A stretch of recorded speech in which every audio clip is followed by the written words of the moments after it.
오늘 하나님 말씀은 로마서 8장 12절에서 18절까지 말씀이고 하나님의 보사여 그리스도와 함께한 보사리라는 제목을 가지고 말씀을 전합니다.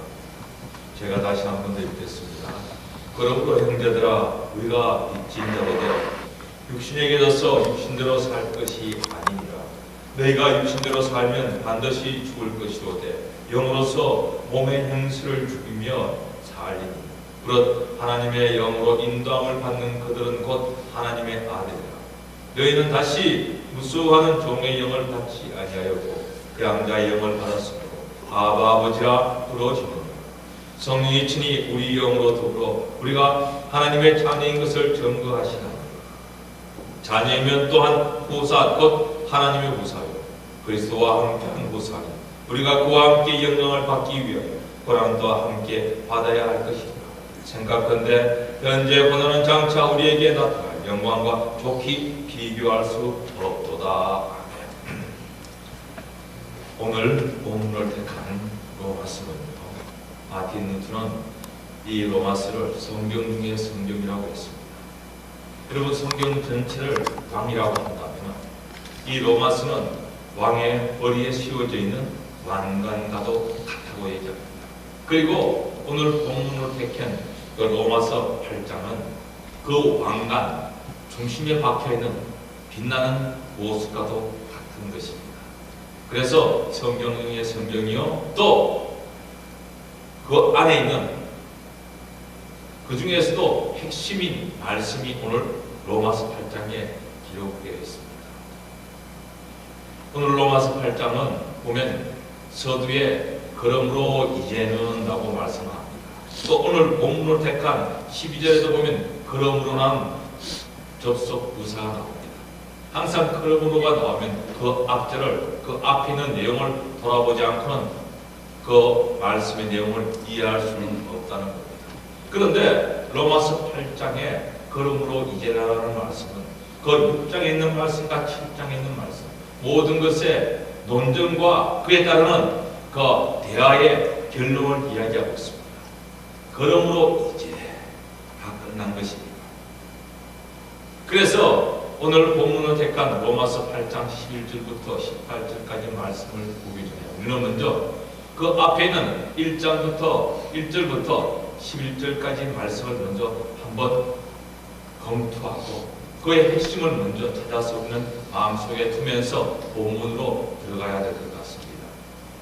8장 1절부터 4절까지 보면 뭐라고 기록되어 있습니까? 그러므로 이제 그리스도 안에 있는 예수 안에 있는 자들에게는 유죄 판결을 받지 아니한다라고 말씀하고 있습니다. 왜냐하면요, 예수 안에 있는 예수 안에서 누릴 수 있는 생명의 성령의 법이 죄와 사망의 법에서 예수 안에 있는 자들에게 해방을 주었다는 것을 말씀하고 있습니다. 우리 인간들은 죄와 사망의 법에서 해방되기를 원했지만 우리 인간들이 갖고 있는 그 타락한 성품 때문에 그렇게 할 수가 없었다는 것입니다. 그래서 법으로 정했지만 그것도 되지 않았습니다. 그런데 하나님께서 해 주신 것입니다. 하나님께서 죄와 사망의 문제를 해결하시기 위해서 성자 예수, 독생자 예수 그리스도를 이 땅에 보내시고 인간의 모양으로 이 땅에 오셔서 인간이 감당해야 될 모든 죄값을 지불하게 하시고 그러한 것을 이야기합니다. 그래서 오늘 1장 8절 3절에 보면은 이렇게 얘기합니다. 율법이 육신으로 말미암아 연약하여 할 수 없는 것을 하나님께서 하셨습니다. 그죠? 그리고 육신으로 따라 살지 아니하는 성령을 따라 살기를 원하면서 살아가는 모든 사람에게 율법은 요구하는 것이 있습니다. 그 요구를 이루기 위해서 바로 이렇게 하셨다고 얘기하고 있습니다. 그리고 난 다음 그 이후 5절부터 보면 영에 속한 사람과 육신에 속한 사람을 이야기하면서 예수 안에 있는 사람들은 어떻게 살아야 되는지 영에 속한 사람으로 어떻게 살아야 되는지를 말씀하고 있는 것을 봅니다. 두 종류의 사람을 이야기합니다. 육신에 속한 사람, 육적인 사람, 그리고 영에 속한 사람. 과연 육신에 속한 사람은 어떠한 사람입니까? 육신을 따라 사는 사람입니다. 육신의 일망을 생각합니다. 그리고 하나님의 법에 복종하지 않고 계속적으로 복종하지 않습니다. 그리고 하나님의 일을 기뻐하지 아니한다.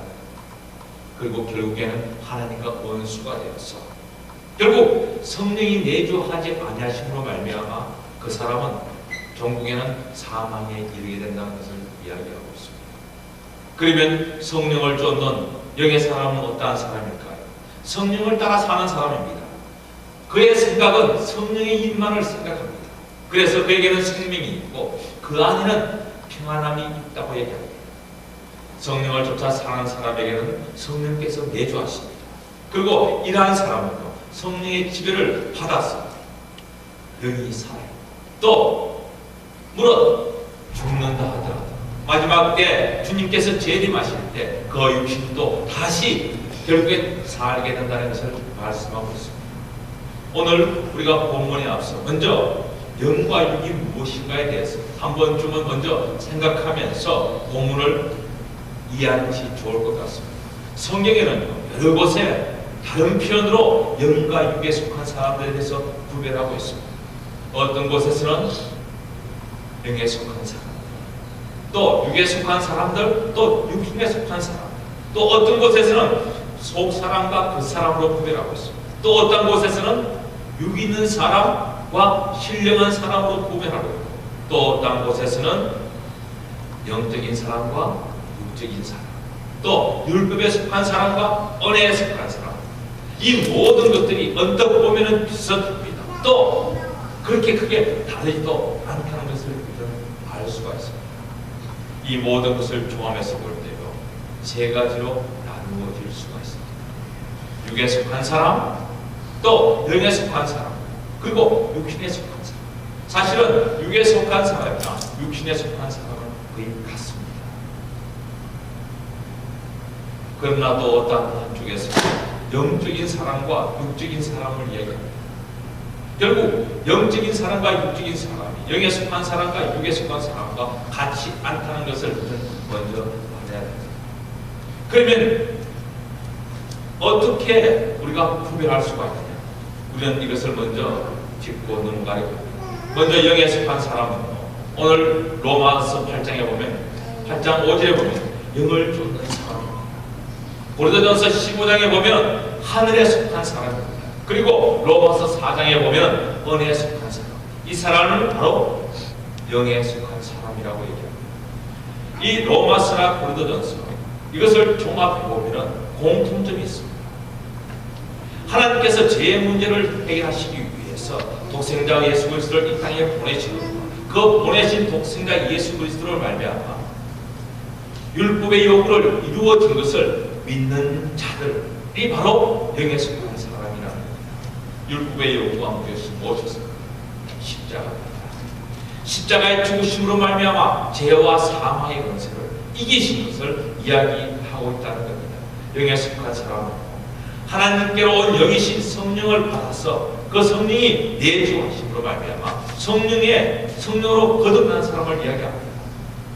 성령으로 다시 태어난 사람, 복음을 얻게 된 사람, 이 사람을 바로 영에 속한 사람이라고 하고 하나님의 일을 받은 사람이라고 이야기합니다. 그러면 육에 속한 사람은 어떠한 사람일까요? 고린도전서 2장에 보면은 세상의 영을 받은 사람을 육에 속한 사람이라고 얘기합니다. 세상의 영은 어떤 영입니까? 바로 거짓의 아비 사단의 영입니다. 타락한 영입니다. 세상의 영입니다. 우상으로 하여금 우리 인간들을 진정한 참신인 하나님을 믿지 못하게 하고 미혹한 우상을 두어서 그 미혹한 우상으로 말미암아 인간들을 타락하게 만드는 그러한 영이라는 것을 우리는 알아야 됩니다. 이 사단의 영은, 세상의 영은 하나님의 일을 알지 못합니다. 그래서 하나님의 일을 알지 못하는 사람을 바로 육에 속한 사람이라고 이야기합니다. 왜냐하면 성령의 일을 받지 못했기 때문입니다. 하나님의 일을 알지 못합니다. 그래서 깨닫지도 못합니다. 고린도전서 1장 18절 보면 멸망하는 자들이라고 얘기합니다. 그들은 하나님의 일을 미련한 것으로 생각합니다. 십자가의 도가 저들에게는 미련한 것이요, 구원을 받은 우리들에게는 어떤 것입니까? 아주 오배로운 것이고 아주 영화로운 것입니다. 그들은 깨닫지 못합니다. 스스로가 교만해져 있습니다. 하나님의 일, 구원으로 이루는 십자가의 도가 미련한 것으로 생각하면서 부질없는 것으로 생각한다는 것입니다. 이러한 사람을 육에 속한 사람이라고 얘기합니다. 또 육에 속한 사람은 어떠한 사람입니까? 율법을 쫓아 행하는 사람입니다. 스스로 죄의 문제를 해결하려고 합니다. 스스로가 불합리한 선의 기준을 세워놓고 그 기준을 따라서 행하면서 그 기준을 이루어 나아가려고 하는 사람이라는 것입니다. 모든 문제를 그 기준에 비교합니다. 그래서 그 기준에 따라서 그것은 자기의 기준임에도 불구하고 세상 기준임에도 불구하고 하나님의 법에 복잡지 않는다는 것입니다. 그리고 로마서 8장 오늘 택한 본문의 앞에 있는 4절부터 11절 보면은 육신에 속한 사람은 육신의 일을 행하는 사람입니다. 그리고 결국엔 하나님과 원수가 되고 사망에 이르는 사람이 바로 육신에 속한 사람이라는 것입니다. 여러분, 육에 속한 자들과 영에 속한 자들은 분명히 반대되는 그런 것을 갖고 있습니다. 그런데 영에 속한 사람들 중에서도 두 분류가 있다는 것입니다. 여러분, 영에 속한 사람임에도 불구하고 육에 속한 사람과 비슷하게 보여지는 많은 사람들이 있습니다. 이러한 사람은 육에는 속해 있지는 않습니다. 영에는 속해 있지만 영적으로 성숙하지 못해서 육적인 모습을 보이는 그러한 사람입니다. 다른 말로 말하면 영에 속해 있는 육적인 사람이라는 겁니다. 이러한 사람은요, 그리스도 안에 있다고 하죠. 아직까지 육적인 생활에 젖어 있습니다.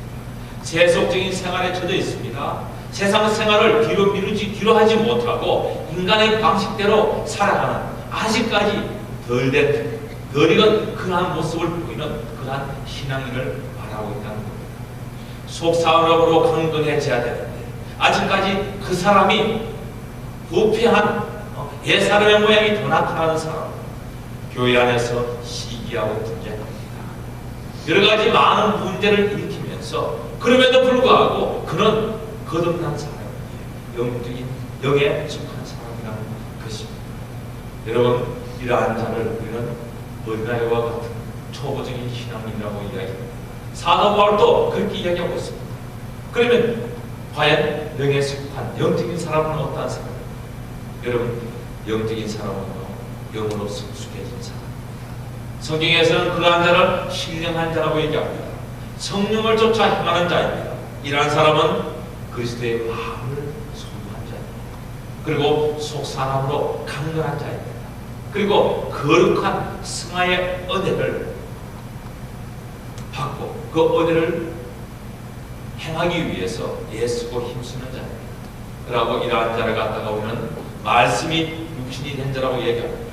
이러한 사람을 영적인 사람이라고 얘기합니다. 여러분, 영적인 사람과 육적인 사람, 또 영에 속한 사람과 육에 속한 사람 분명히 구별할 수가 있어요. 여러분 모두가 다 영에 속한 사람입니다. 그러나 아직까지 믿음이 성숙지 못했기 때문에 육적인 모습을 보이기에 육적인 사람으로 살아가고 있다는 겁니다. 여러분, 우리는 어떻게 해야 될까요? 예수를 믿고 나서 영에 속한 사람들에게 주어진 것이 뭡니까? 이 세상 삶입니다. 이 세상과 우리의 삶은 영적인 전쟁터와 같다는 겁니다. 각자가 주어진 환경 속에서 영적인 전쟁을 지속적으로 하고 있습니다. 내 양심에 하나님의 말씀이 떨어질 때 내가 어떻게 반응하냐에 따라서 영적인 사람이 되고 어떨 땐 육적인 사람이 되어진다는 것입니다. 하나님의 말씀이 우리의 심령에 떨어졌습니다. 그 결정은 내 양심에서 어떻게 결정하냐에 따라 달라진다는 겁니다. 또 어떠한 환경에 처해져 있었습니다. 이 세상을 살아가다 보면 여러 가지 환경에 처해져 있습니다. 그때마다 그 환경을 어떠한 각도에서 무엇을 기준으로 해서 보느냐, 또 그것을 헤쳐나가냐에 따라서 내가 영적인 사람이 되고 육적인 하나님의 말씀에 나의 양심을 전적으로 의지하면서 반응해 나갈 때 우리는 영적인 사람이 됩니다. 그래서 그러한 사람을 우리는 신령한 사람이다, 참 영적인 사람이다라고 얘기합니다. 예수님을 영접하고 얼마나 변화를 받았습니까? 우리는 영에 속한 사람으로서 영적인 사람이 되어야 됩니다. 영적인 사람으로서 영적으로 더욱더 성숙한 그러한 경지까지 이르는 우리가 되어야 된다는 것입니다. 주님의 말씀이 우리의 영혼과 육을 지배할 수 있는 사람, 주님의 말씀이 나의 삶 속에 육신으로 나타날 수 있는 사람, 이러한 사람이 되어야 됩니다. 이스라엘은 아주 유명한 두 왕이 있었습니다. 초대 왕인 사울 왕과 그 다음에 대를 이어 왕이 된 다윗 왕이었습니다. 사울과 다윗은 왕과 신하의 관계였습니다. 그런데 사울은 어떠한 자였습니까? 사울은 하나님의 말씀을 대수롭지 않게 생각했습니다. 하나님의 말씀을 근성으로 듣고 근성으로 행했다는 것을 우리는 볼 수 있습니다. 하나님의 말씀에 순종하는 것을 방기하지 않았습니다. 그리고 그에게는 늘 악한이 따랐다는 것을 우리가 성경을 통해서 알 수 있습니다. 그는 자기의 명예를 존중했습니다. 자기 중심적인 그러한 생활을 해나갔던 왕이었습니다. 하나님께 영광 돌리기보다는 그 영광을 주어지는 그 전쟁에서나 아니면 나라에서 일어나는 모든 일들 속에서 하나님께 영광 돌려야 될 일을 자기가 영광 그러한 위치에 있었습니다. 그리고 주의 종인 제사장들을 무시했습니다. 제사장의 직분이 분명히 다른 분들, 제사장에게 있음에도 불구하고 자기에게 주어진 직분이 아님에도 불구하고 제사장의 직을 그가 행했다는 겁니다. 그러면서 그는 결국 그의 왕위가 아들에게 상속되지 못하고 그 아들과 더불어서 전쟁터에서 사망하고 말았습니다. 그런데 다윗은 어떠했습니까? 다윗은 사울 왕의 신하였습니다. 군대 장관이었습니다. 그가 가는 곳이면 늘 하나님께서 함께 하셨습니다. 그리고 그에게는 하나님의 은혜가 넘쳤습니다. 늘 성령께서 그와 함께 하면서 그가 비파와 수음으로 하나님께 찬양할 때면 그 주위에 있던 악신들이 떠나가는 그러한 역사가 일어났습니다. 대표적인 것이 사울 왕이었습니다. 사울 왕의 악신이 임했을 때 사울은 다윗을 불러서 비파와 수금을 주게 했습니다. 그때마다 사울 왕에게 있던 악신은 떠나가고 사울 왕은 평정을 찾았다는 것을 우리는 말씀을 통해서 알 수 있습니다. 늘 하나님 말씀에 충성하기를 원해서 온전히 순종하기를 원하는 것이 바로 다윗의 기본 자세였습니다. 그 안에는 다윗의 겸손이 있었습니다. 하나님의 기름 부은 자를 존중했습니다. 그를 대적하지 않았습니다. 결국 그는 사울에 이어서 이스라엘의 비대왕이 되었던 것입니다. 그리고 그의 후손에서 메시아가 탄생합니다. 그래서 사울을 육에 속한 사람이다, 다윗을 영에 속한 사람이라고 대표적으로 이야기할 수 있다는 겁니다. 그러면 교회 안에서 육적인 사람과 영적인 사람을 어떻게 분류할 수 있습니까? 이것을 분류할 때마다 자신에게 적용시켜야 됩니다. 이곳에 있는 옆에 앉은 집사님이나 아니면 다른 성도들에게 적용시켜서는 안 될 그러한 것이라는 것을 우리는 생각해야 됩니다. 여러분, 기꺼이 남의 일을 자기 신의 것으로 감당할 수 있고 또 어려움 당하고 힘들어하는 성도를 위해서 무릎 꿇고 기도할 수 있고 또 남들이 화내게 만들어도 그 마음의 평정을 찾을 수 있는 사람이라면 영에 속한 사람이 아닙니까? 자기에게 불이익이 닥쳐옵니다. 감내할 수 없는 그러한 불이익임에도 불구하고 그것을 묵묵히 견뎌내면서 불행하지 않고 아주 선한 것으로 행해 나가는 사람, 그러한 사람이 영적인 사람이 되겠습니다. 여러분, 많은 사람들이요, 세상을 살아가다 보면 책임을 남에게 전가합니다. 자기가 잘못했음에도 불구하고 그 책임을 남에게 떠넘기면서 결국 자기는 거기에서 빠져나오려고 하는 것이 바로 육에 속한 사람이고 육적인 사람이라는 것을 우리는 깨달아야 됩니다. 어떠한 일이 발생된다, 모든 것을 주님께 의지하면서 자기 스스로 그것을 방해하기 위해서 자기가 노력하면서 애쓰는 것이 아니라 오직 주님께 맡기면서 기도하는 자, 그 자리가 바로 영적인 사람이라고 합니다. 여러분, 영적인 사람은 죄에 민감합니다. 하루를 돌아보면서 과연 내가 오늘도 하나님 앞에 온전한 삶을 살았는가? 아니면 내가 오늘 살아가면서 주 앞에 얼마나 많은 문제를 돌아보면서 회개하면서 무릎을 꿇는 자가 영적인 사람이 될 수 있고 성숙한 신앙인으로 변화될 수가 있다는 것을 우리는 생각해 봐야 됩니다. 이러한 모든 것을 돌아볼 때 여러분, 우리의 신앙은요, 영적인 삶으로 변화될 때 모든 것은 평강으로 우리에게 임한다는 것을 우리는 볼 수 있습니다. 모두가 다 영적인 사람이 되기를 축원합니다. 여러분, 모두가 다 영에 속한 사람입니다. 성령의 인도를 받는 사람입니다. 그런데 과거의 습성이, 과거의 우리는 어떨 때는 육적인 모습을 보일 때가 있다. 얼마나 많이 육적인 모습을 보냐 따라 가지고 육적인 사람이 됩니다. 얼마나 많이 영적인 모습을 보냐 따라서 우리는 영적인 사람, 신령한 자로 하나님께 앞에 설 수 있고 세상 사람들에게 보여줄 수가 있다. 오늘 본문으로 들어가서 보겠습니다. 본문에 보면 그러므로 바로 우리들을 보고 하는 얘기입니다. 영에 속한 그들에게 형제들아, 우리가 빚진 자인데 영으로 몸의 행실을 죽이라고 얘기합니다. 여러분, 우리가 왜 빚졌습니까? 여러분과 제가 왜 빚진 자라고 이야기합니까? 내가 지불할 수 없는 죄의 대가를 다른 분이 대신 지불해 주셨기 때문에 내가 그분을 향해서 빚진 자라는 겁니다. 누가 대신 갚아주셨습니까? 바로 독생자 예수 그리스도. 그것을 우리는 십자가의 은혜라고 얘기합니다. 십자가의 은혜는요, 아무런 값이 없이 우리에게 주어진 그런 은혜입니다. 그러나 그 은혜를 그냥 아무것도 아닌 양 판단하고 취급해서는 아니 된다는 겁니다. 그것은 우리 영적인 사람에게 마음의 빛입니다. 그 빛은 아주 보배롭고 아주 귀중한 그런 무한한 그런 빛이라는 것을 우리는 깨달아야 됩니다. 무한한 은혜를 입은 자, 우리가 그러한 자가 없어진 육신을 위해서 자기를 희생한다면 과연 그 빛을 갚아주신 분이 그것을 어떻게 보시겠냐는 것입니다. 우리의 육신은요, 물질입니다. 물질은 분명히 없어집니다. 너희가 육신대로 따라 살면 반드시 죽을 것이로되 성령으로 몸의 행실을 죽이면은, 몸의 욕구를 죽이면, 육신의 악한 행위를 죽이면 어떻게 된다고요? 살 것이라고 얘기합니다. 빚진 자는 육신의 행실을 죽여야 됩니다.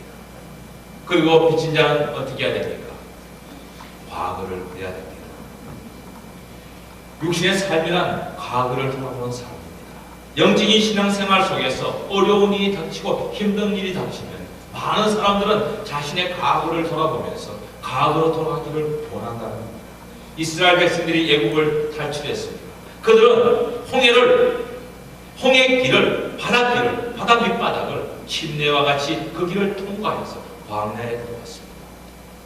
광야에 들어와서 그들이 행군하면서 자리를 옮길 때마다 그들에게 닥쳐오는 것이 어려움과 힘든 일이었습니다. 세상이라는 것이 다 힘들고 어렵습니다. 그때마다 이 이집트와 이스라엘 사람들은 모세를 찾아가 원망하면서 강팍한 말로 모세를 못박지릅니다. 그러면서 저들은 우리가 과거에 있었던 생활이 더 좋았다고 얘기합니다. 과거를 자꾸 돌아보면서 과거로 돌아가기를 원하는 그런 모습을 봅니다. 그런데 어떻게 되었습니까? 그들이 정작 가나안 땅에 들어갈 때 이렇게 과거를 돌아보면서 과거에 있었던 것을 가지고 원망하는 모든 자들은 가나안 땅에 들어가지 못했습니다. 약속의 땅에 들어가지 못했다는 겁니다. 예수를 믿고 변화된 나는 그렇지 않습니까? 옛사람이 자꾸 나를 나타내고 나를 드디어 나타내고 분노있게 만든다는 겁니다. 여러분, 과거를 돌아보면요, 자기 자신이 미워질 때가 많습니다. 과거를 돌아보면 되려 현재 있는 것이 상처가 될 때가 많다는 겁니다. 내 마음속에 기쁨을 빼앗아가는 것이 과거라는 것을 우리는 생각해야 됩니다. 이것이 바로 옛사람의 모습입니다. 과거에 대한 미련을 버리지 못하는 결과로 우리는 이러한 수렁텅이에 빠져서 헤어나지 못하고 자기 자신을 어떻게 합니까? 영광을 건드려 가는 사람들이 너무나도 많다는 거예요. 우리는 단호히 과거를 배격해야 합니다. 예수 믿기 전에 영적인 삶을 살기 전에 있었던 모든 쾌락과 그 속에 있는 부귀영 다 과거의 것입니다. 다 잊어버려야 됩니다. 다 그것을 배설물로 여기고 다 가감하게 버려야 된다는 겁니다. 빚진 자는 어떻게 해야 될까요? 말씀에 순종해야 됩니다. 이스라엘 백성들이 왜 가나안 땅에 들어가지 못했습니다? 하나님의 약속을 믿지 못했기 때문입니다. 하나님은 분명히 말씀하심에도 불구하고 그들은 힘들고 고통스러울 때마다 약속을 잊어버립니다. 약속을 팽개쳐버립니다. 그리고는 어떻게 합니까? 육신을 따라 간다. 그래서 본문에 오늘 뭐라고 얘기합니까? 영으로서 몸을 행실을 죽이면 살리라. 하나님의 말씀은 분명히 영입니다. 우리 속에 역사하시는 성령님은 하나님의 말씀, 주님의 말씀을 들고 역사합니다. 성령님은요, 절대 말씀을 가지고 역사합니다. 말씀이 있는 곳에 성령의 역사가 나타납니다. 성령의 역사가 있는 곳이면 분명히 하나님의 말씀이 계시고 있는 곳이라는 것을 우리는 기억해야 됩니다. 그 말씀에 순종할 때 우리 육신은 죽게 되고 있습니다. 그리고 육신을 죽이면 성령의 인도함을 받는다고 오늘 본문이 얘기합니다. 본문 13절 보시면 너희가 육신대로 살면 반드시 죽일 것인데 영으로 살면 영으로서 몸의 형식을 죽이면 살리라. 영으로 몸의 형식을 죽이는 것, 그건 다른 말로 말하면 어떻습니까? 영이 이기면, 영이 이기고 육신이 죽으면 영이 이긴다는 겁니다. 그리고 영이 이기면 한쪽은 전원 쪽은 죽게 되어 있습니다. 육신은 죽게 되어 있습니다. 그러면 14절에 가면 무릇 하나님의 영으로 인도함을 받는 그들은 곧 하나님의 아들이라. 영으로 이긴 자는 하나님의 아들이라 일컬음을 받는다는 것입니다. 오늘 본문 말씀과 요한복음 1장 12절을 우리는 생각해 봐야 됩니다. 그렇죠? 영접하는 자, 곧 그 이름을 믿는 자에게 하나님의 자녀가 되는 권세를 주셨다. 예수님을 내 마음에 모셔드리고 그것을 예수님을 내가 믿으면 하나님의 자녀가 되는 권세를 주셨다고 얘기합니다. 그리고 요한일서 3장 1절 보면 보라 아버지께서 어떠한 사랑을 우리에게 주사 하나님의 자녀라 일컬음을 얻게 하셨고 라고 얘기합니다. 하나님의 사랑으로 말미암아 우리가 하나님의 자녀라는 일컬음을 입었다는 겁니다. 이 세 가지를 복합적으로 연결해보면 어떤 말씀을 한 것입니까? 하나님의 자녀가 되는 권세나 하나님의 자녀라고 일컬음을 받는 자녀들은 그 자녀로 인정해 주시는 분의 캐릭터, 퍼스널리티, 그것을 무시하지 않는다는 겁니다. 만약에 우리가 하나님의 성품을 무시하고 또 하나님의 그 캐릭터를 무시한다면 우리가 하나님의 자녀가 될 수 있을까요? 자녀는 아버지의 성품을 이어받습니다. 아버지의 그 아주 퍼스널리티를 이어받게 되어 있습니다. 그렇기 때문에 몸의 행실을 죽일 수밖에 없다는 겁니다. 자녀가 되는 자는 아버지의 영으로부터 인도함을 받게 되어 있습니다. 아버지의 영으로부터 인도함을 받는 자녀들은 영으로서 몸의 행실을 죽일 수밖에 없다는 겁니다. 하나님의 아들들은 육적인 사람이 아니라 영적인 사람입니다. 15절에 보면 너희가 다시는 무서워하는 종의 영을 받지 아니하였고 양자의 영을 받았으므로 아바 아버지라 부르시니라. 하나님의 백성들은요 속박되거나 무서워할 필요가 없다는 것을 말씀합니다. 여러분 왜 속박되고 무서워합니까? 바로 율법 때문에 그렇다는 겁니다. 율법은 우리를 정죄하기 때문에 죄와 사망으로 이끌기 때문에 우리가 무서워하고 두려워할 수밖에 없습니다. 그런데 이제 어떻게 됐습니까? 생명의 성령의 법이 우리를 죄와 사망에서 해방시켜 주었다는 겁니다. 율법에서 해방되었다는 것은 바로 율법의 정죄에서 율법의 중죄에 들어옴과 그 속박에서 벗어났다는 것을 이야기한다는 겁니다. 울타리에서 벗어나 있습니다. 저 멀리 가 있습니다. 그런데도 불구하고 자기 자신이 스스로가 그 울타리에 있는 양 생각한다는 것은 하나님의 은혜를 깨닫지 못하는 자들이 변하는 것입니다. 하나님의 영의 인도함을 받아 하나님의 양자가 되었지만 결국 신분에 변합니다.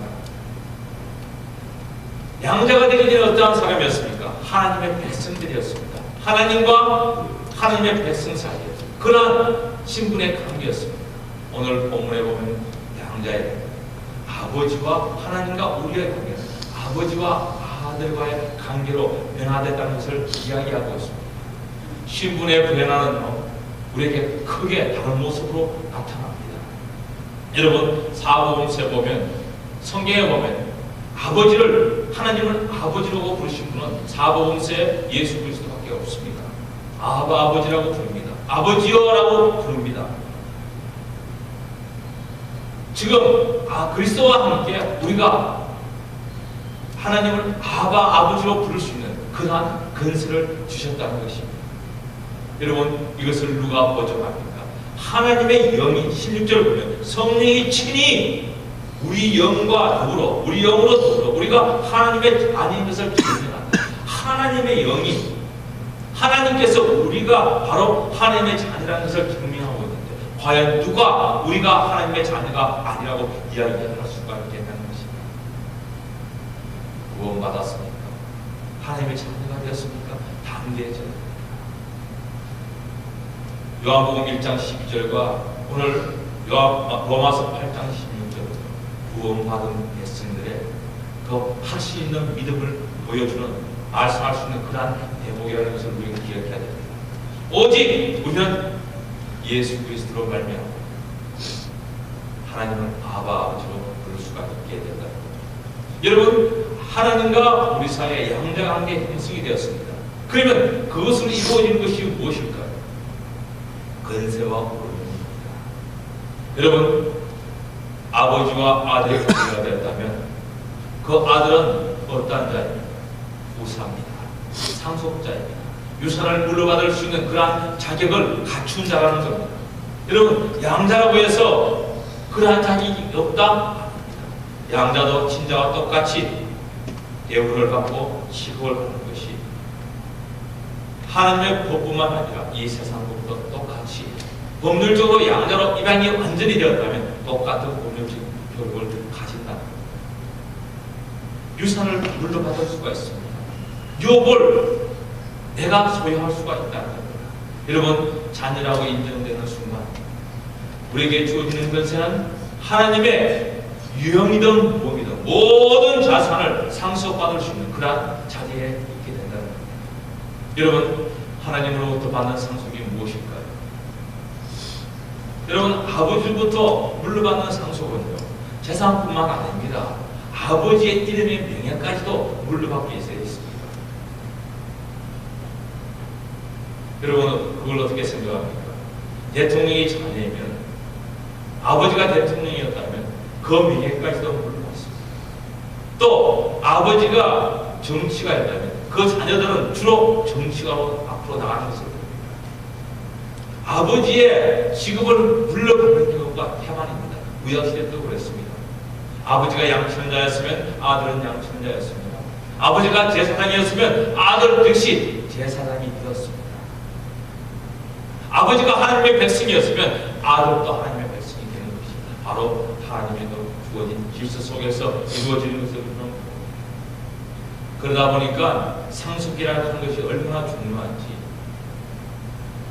여러분, 유산이라는 것은요, 아버지가 아들에게만 물려주는 것이 아닙니다, 사실은. 여러분, 어떻게 생각합니까? 아들이 아버지에게 물려주는 경우도 있습니다. 한국에서 참 북한으로부터 엄청난 어려움을 당했죠. 신안함이라는 우리 해군 함정이 북한의 공격을 받고 침몰했습니다.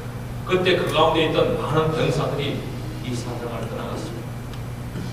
그 병사들 중에서 어떤 병사의 아버지는 이 아버지가 멀리 떠나가서 아버지가 사실 존재했는지도 모르는 병사였습니다. 그런데 이 아들이 죽었다는 이야기를 듣고 아버지가 나타난 것입니다. 왜요? 아들이 받을 보상을 자기가 받기 위해서. 그래서 법적으로 보상을 받았습니다. 법이라는 것이 없습니다. 여러분, 아들이 집을 나갔습니다. 그런 방탕에 살다가 아버지가 죽을 때가 되어서 병원에 곧 임종할 때가 되니 아들이 찾아와서 병원에 찾아와서 아버지와 하면서 아들 노릇을 하려고 한다는 거예요. 왜요? 아버지가 돌아가십니다. 아버지에게서 아버지가 가지고 있던 재산을 상속받기 위해서. 여러분, 미국에서 유명한 스티브 잡스는 어떻습니까? 스티브 잡스가 딸이 있다고 그랬죠. 아마 친딸로 확인되었을 겁니다. 그죠? 그런데 왜 그들이 친자 소송을 할까요? 아무것도 아닐 때는 가만히 있습니다. 그러나 잘 되고 많아지고 좋아질 때마다 꼭 무엇이 나옵니다. 한국의 김영삼 대통령 보십시오. 숨겨놓은 자녀가 있다. 법적으로 자녀로 인정되었습니다. 이제 언젠가는 그 자녀가 김영삼 대통령의 재산을 일부 상속받을 겁니다. 상속을 떠났어요. 유산을 떠났어. 아버지를, 하나님을 아버지로 부를 수 있는 그 은혜가 얼마나 큽니까? 여러분, 상속된다, 유산을 물려받는다.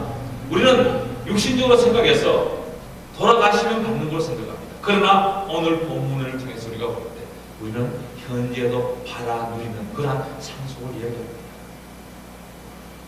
하나님의 자녀가 되었다는 것은 얼마나 놀라운 큰, 얼마나 큰 축복인지 모릅니다. 하나님으로부터 물러받는 것이 너무나도 많습니다. 하나님께서 우리에게 주신 것이 너무나도 많다는 겁니다.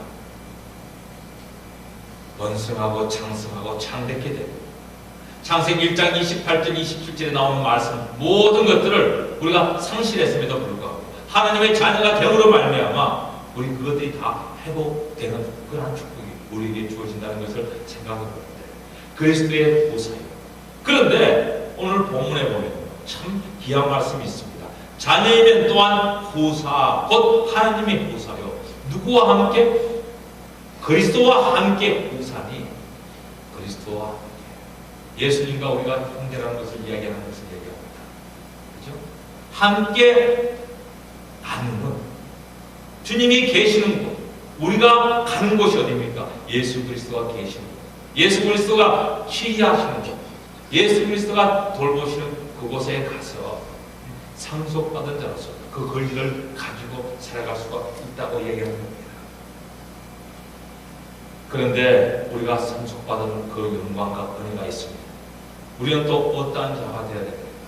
여러분, 보사들은, 상속자들은 그에 대한 또 의무를 줘야 된다는 것을 우리는 깨달아야 됩니다. 우리가 곧 그와 함께 영광을 받기 위하여 고난도 함께 받아야 됩니다. 여러분, 믿음 안에서 신앙생활 하다 보면 어려운 일을 당합니다. 여러분, 어떨 때는 자녀들이 아버지 때문에, 어머니 때문에 사람들로부터 손가락 쥐할 때도 있습니다. 그리고 멸시당할 때도 있습니다. 얼마나 괴롭겠습니까? 그러나 그것까지도 받아야 되는 것이 자녀라는 겁니다. 부모와 자녀는 한 배에 타고 항해하는, 세상을 바다를 항해하는 그러한 자와 같다는 겁니다. 그리고 아버지에게 절대로 복종하고 순종해야 되는 것을 이야기하고 있습니다.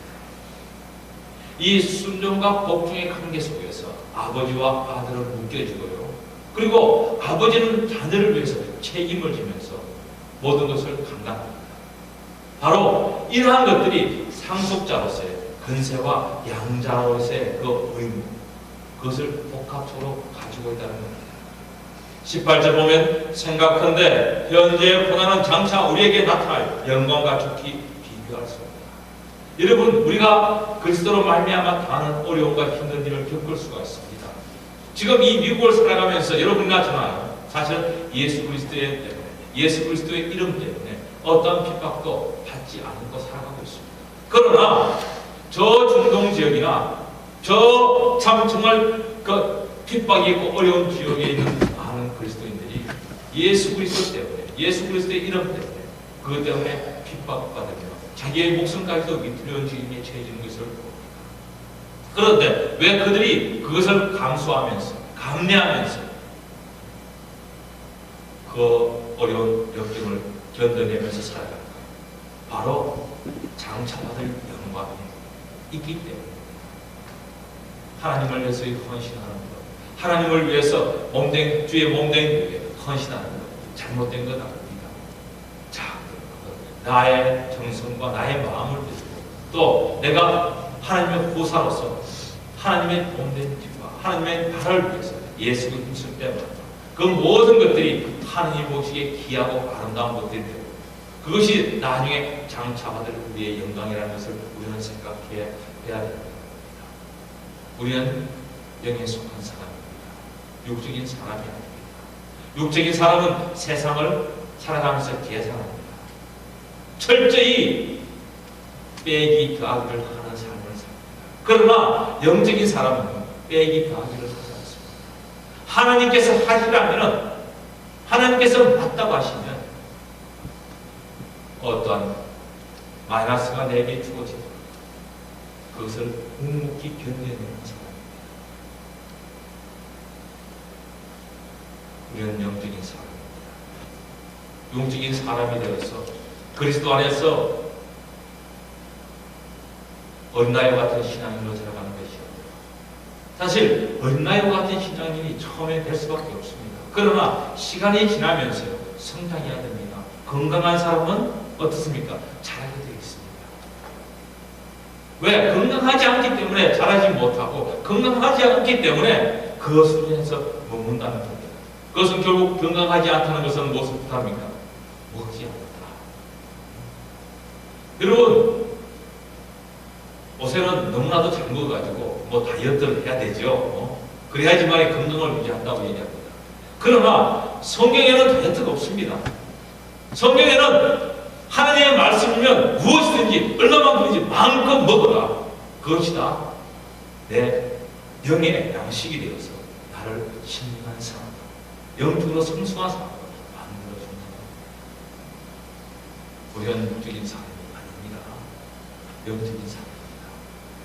그래서 나를 인순히 낮추면서 하나님 앞에 나아가면서 우리의 양심을 하나님이 원하시는 방향 세우고 그런 우리들이 되어야 됩니다.